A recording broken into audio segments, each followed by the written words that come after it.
अस्सलाम वालेकुम कदरमन जी हाफिज़ नसीब शराज वो तो से गोरी बन मीडिया लगा सरंगे चे तो से पता दो चे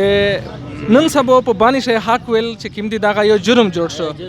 जनाना अस्पताल से चे किम हालात ता आगा तो से पता दो दगे पे हवाले सरा वहाब भाई अनवर मेज़बान व शकुर रसूल एक वीडियो जोड़ा कड़िया वा आगा एक प्ले चैनल ना अपलोड कला एक पुवाजा सरा दिए नन सिटी ताने बंदे बांध सिटी ताने से बांधी वो खैर दा इताचे रहते हाथा چې دی روغلی دي و دی مستر عامل تاړو کو دی خبره ته بخپلا ور یا السلام علیکم وعلیکم السلام دا خو د میر صحافي برادری دو چې د دې سره دای د غریب سړی په اوس باندې چیک شو دا یو مظلوم په اوس چیک شو دا ایم ای صاحب داد خو ما کویر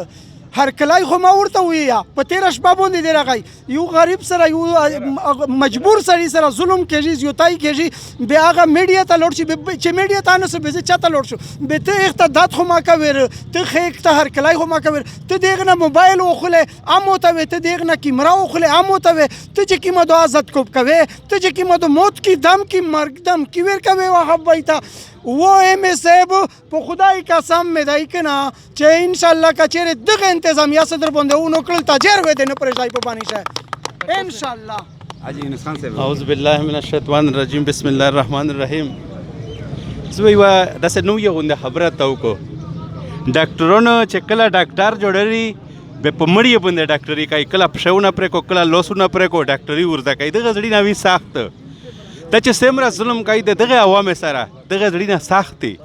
و ایس خو د هزیته لوس ورچو چې کدای شي چې د ام اس کېر ته لوټ شي ځکه چې میډیا ته لوس ورچو و میډیا د میر لوس پښې دی و میډا ور سرای شانه بشانه ور سرای میډا کارونا والی 15 شپږ میاشته به د درې میاشته دی سره میډا تعلینا و دی کانینا باند کو سه پره چې اف آی آر نه وته شو ام اس بنوتا دمره پر میر دغه سه احتجاج وی و د ظالمون دی و میر د ظالمون ملګری نه کوي بسم الله الرحمن الرحیم د می د بنو د میډیا گروپ انور میزبان وهاب خان او شکور رسول